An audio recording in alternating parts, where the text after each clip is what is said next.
I'm Jaden. I'm Eli. I'm Jason. And I'm Caden. And we are the Yahuwah and the Torah YouTube channel. And we're so glad to have you. And we know that your time is very important. And we are here discussing the most important things in anyone's existence. And when I say that, it is the truth. And the truth is that the laws, statutes, and commands of our Creator have been given to us. And they do certain things for us. What do they do for us? They protect us. They keep us in line. They keep us from getting hurt or doing bad things. What do they give us if we do them? And what do they give us if we don't do them? Blessings. Rashes you can't itch. Yeah, that is part of it. Cursings. Lots of cursings. Curses. And why? How could you be, what would you be cursed? How would you be cursed? Well, it talks about how you be eating your own kids, man. Like it gets so bad to the point where you're eating your own kids.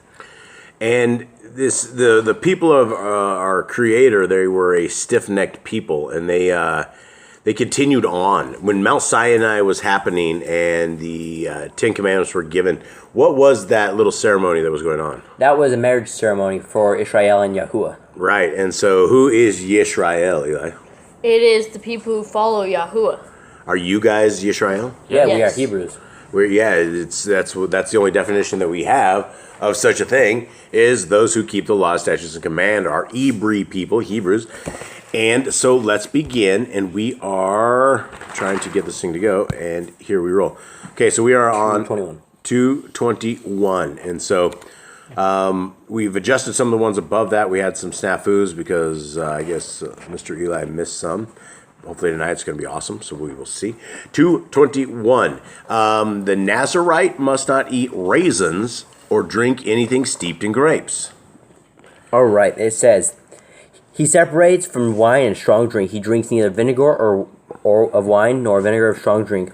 Neither does he drink any grape juice nor eat grapes or raisins. And what is a Nazarite, folks? It's someone who sets himself apart to not grow their hair. They don't cut it. They grow it out. They don't eat strong drink or raisins.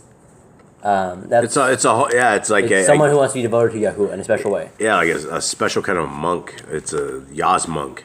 Okay, and so 223 It's the exact same thing. must not. So the Nazarite must not eat grape skins or grapes dried on the vine. And so these guys add. I don't think they add to them, but I mean, I guess you could get like 10 different commandments out of one by adding things like don't eat the grape skins, don't eat the grape seeds or something of the sort. But I mean, basically for Nazarite, you don't eat anything of grapes. So we have Numbers 6:4 on that right there. The Nazarite must not eat grape skins or dried grapes on the vine. Who has it? All the days of his separation, he does not eat whatever is made of the grapevine, from seed to skin. Yeah. Okay. There you go. So you have it. Number 6:6 is the Nazarite may not enter where there is a dead person. All the days of his separation to Yahuwah, he does not go near a dead body. All right. That's pretty self-explanatory. Yeah. And so why would you not go near a dead body? Because a dead body makes you unclean. And Nazarites can't be unclean. Right. And so number 6:7 is the Nazarite must not come in contact with the dead. He does not make himself unclean for his father or his mother, for his brother or sister when they die, because his separation to Elohim is on his head. Wow. So I mean, this is a special kind of separation, right? And so if you want to be a You Nazarite, can't even bury your dead. You can't touch them. nope, let the dead bury the dead. Or let your brothers and sisters do it if you have brothers and sisters, uncles, someone. Right. So 226, a Nazarite must shave his head after the completion of his vowed service. Number 6:18. And the Nazarite shall shave the head of his separation at the door of the tent of appointment, and shall take the hair from the head of his separation, and shall put it on the fire, which is under the slaughtering of the peace offering. Yeah, and so this would be kind of contrary to where you're not supposed to look like a girl and you're not supposed to dress like it. So this would be the one typical thing. I guess you would have long hair that would look like a girl if you were in the service, but you would know immediately when you're out because you'd have a shaved head. All right, so 227, to estimate the value of persons for whom offerings are paid. Leviticus 27:2. The next starts in verse 1. And Yahuwah spoke unto Moshe, saying, Speak unto the children of Yasharel, and say unto them, When a man shall make a singular vow, the person shall be for Yahuwah by your estimation. Yeah, and so who are these commandments for, like these ones? These were for the priests. And for the people in the priests were supposed to see what kind of person they were. Right. And so Leviticus 27:12 and 13 says for priests to estimate the value of animal offerings. And the Kohen shall value it, whether it is good or spoiled, according to your valuation, O Kohen, so it is to be. But if he indeed redeems it, then he shall add 1/5 to your valuation. Right. And so these are, unfortunately, we do not have temple people anymore. So These are for the priests. Yeah, the priests, they would not be for us. Maybe later, maybe the millennial kingdom, they'll bring this back. I don't know.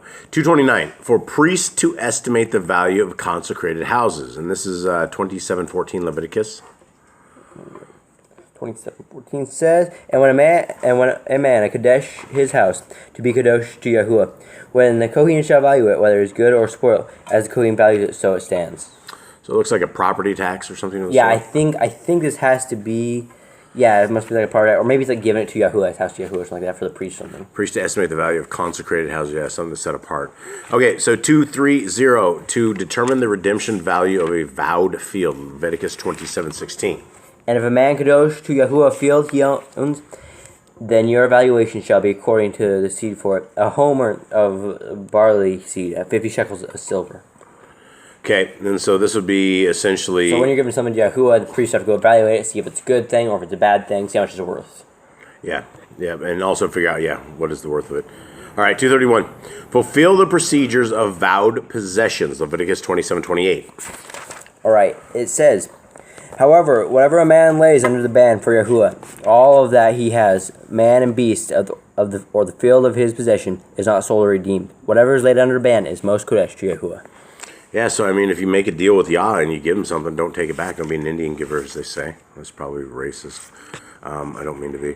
Leviticus 233, not to redeem any vowed possessions. Leviticus 27:28. That's the one we just read. Same one. Okay. 234, not to plant diverse seeds together. We've been down this one. This was yesterday, Leviticus 19:19. I gave the example in Japan. You would actually toss a handful of seeds out into a field and see what all kind of grew up, and it'd be like diverse seeds. That's what I believe that as, and until I learn anything more, I believe that it is the law. So, who has that? It says, guard my laws. Do not let your livestock mate with another kind. Do not sow your field with mixed seed, and do not put a garment of woven of two sorts of thread upon you. Yeah, so when it talks about livestock, do not breed different kind of livestock. So why would you not do that? You only want cows and whatever, donkeys and dogs. You don't want any other. You don't mix like an unclean animal. Right. Well, no, I'm talking them. I'm talking like Holsteins and Brahmas. I mean, this is what it says. What is it saying that? Read that again. All right, it says, guard my laws. Do not let your livestock mate with another kind. Yeah, so I think that would be like, you would want to keep Holsteins together. You'd want to keep that together. Holsteins are meant for milk, and when you put a Brahma in there, you get like less milk and more meat. And it's like dogs. We have like 100,000 different breeds of dogs because everybody has, you'll have Jerry, one of our dogs, is a pit bull lab, and he's just a totally different breed, and he breeds off into something else. I mean, it just creates all sorts of stuff. Okay, we don't have a lot of input on this. We're just kind of going over them so everyone knows what they are, and so you know when the time runs what you wouldn't do. Okay, 235, not to plant grains or greens in a vineyard. Deuteronomy 22:9. You shall not sow your vineyard with diverse seeds, lest the fruit of your seed which you have sown and the fruit of your vineyard be defiled. So one more time. You shall not sow your vineyard with diverse seeds, lest the fruit of your seed which you have sown and the fruit of your vineyard be defiled. Yeah, so I guess something about crossing, adding stuff in there. I don't think I want them to grow side by side. I think you have them separated, they'd be fine. Like in a big field, I don't think you have them like grow up right next to each other. Yeah, and again, if anyone out there knows exactly why you wouldn't do this, I would be interested. I do know they do this, so I'm curious to want to know why they don't do this. We read that one. Okay, you have not to crossbreed animals, right? And that's just, it said crossbreed herds. I don't necessarily know. I mean, you shouldn't be crossbreeding things of anything out. That's wacky. 237, not to work different animals together. Deuteronomy 22:10. You shall not plow with an ox and a donkey together. Okay, why not? Might kill each other or something. I don't know. Maybe one's not as strong as the other, and so it burdens one animal and doesn't burden the other one as much. I don't know. Yeah, and so you guys don't have the opportunity of seeing an oxen before. Oxen are much bigger breeds. They're like just giant bulls. Maybe from Little House on the Prairie or something. You guys remember? Did Jingles? No, he had like cows, right? No, he had oxen in the beginning. Yeah, He sold his horses for oxen to beat, I think. Oh yeah, that's right. And the guy tried to come and get him from. Yeah.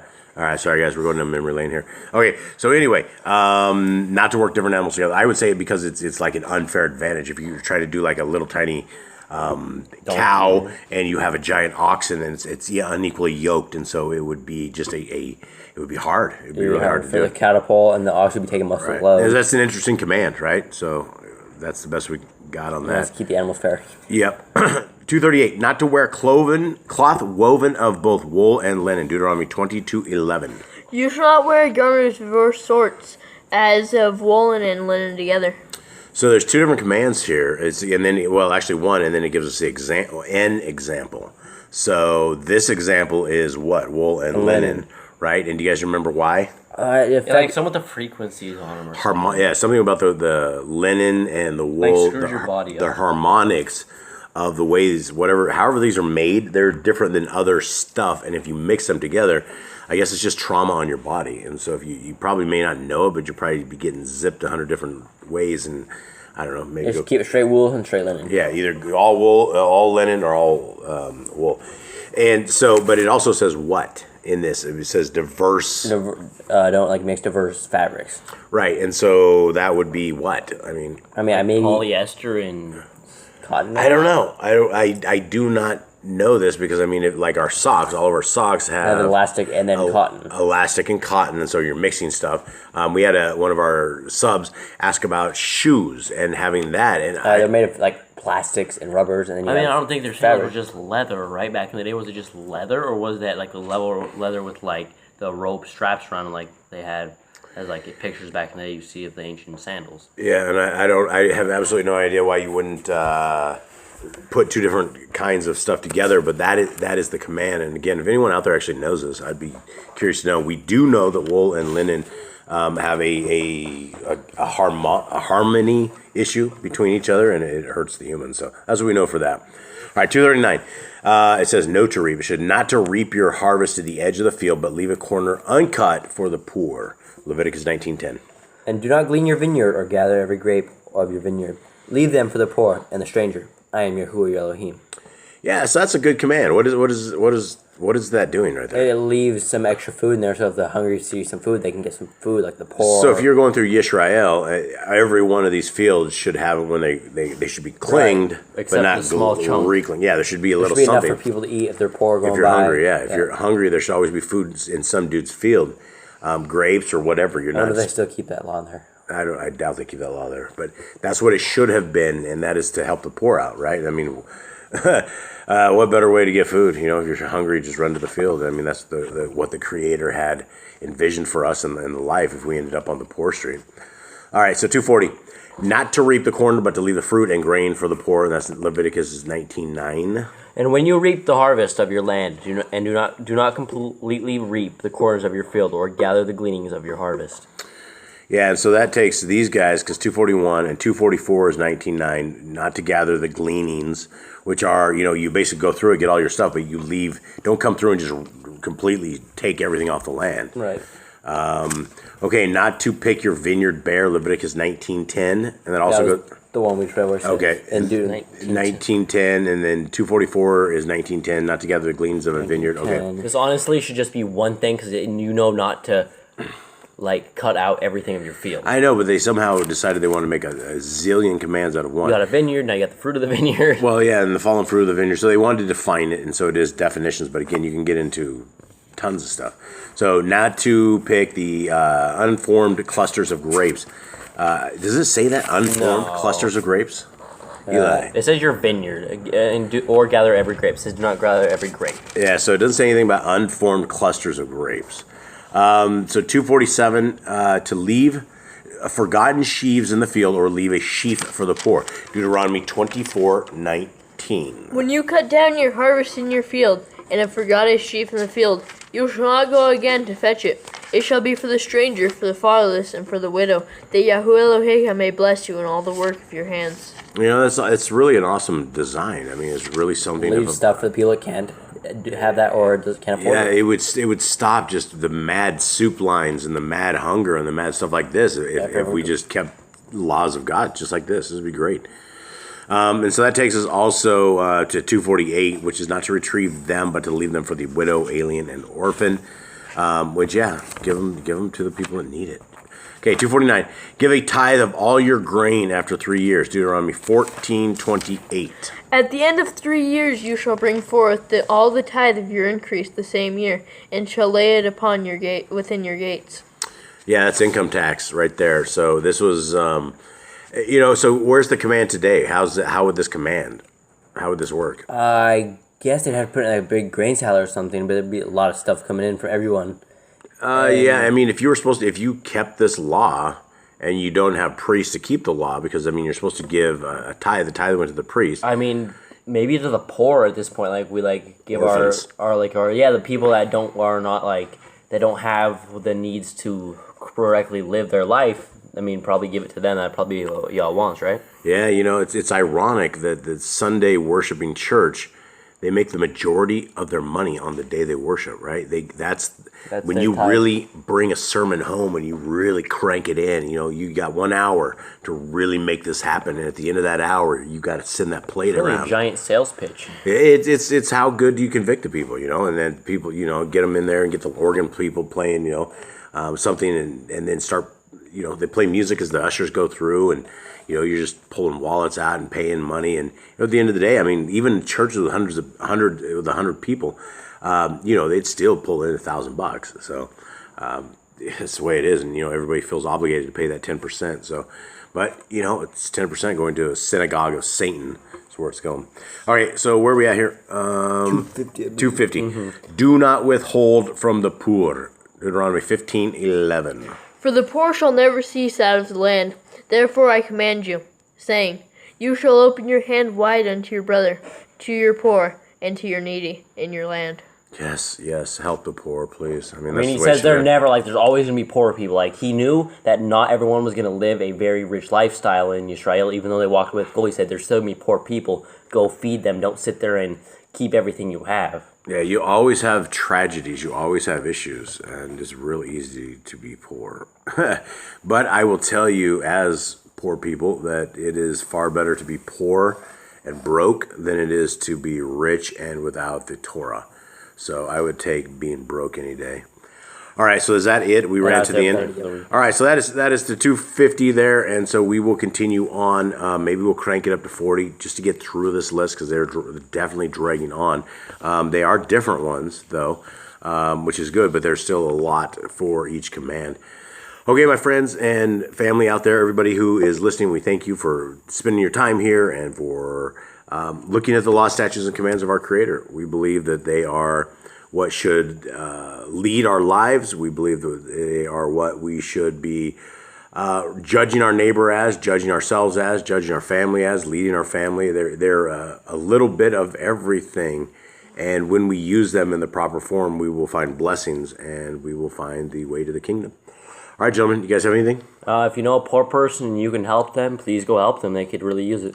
Yeah, if you are dropping your 10% to a 501c3 church, that is a complete waste of money. And in fact, if it was a Sabbath day, if you were really on a Sabbath day and you were paying on that day, I just don't think that's not the way you should be. Yeah, it's best to buy them food, the poor food, and give it to them.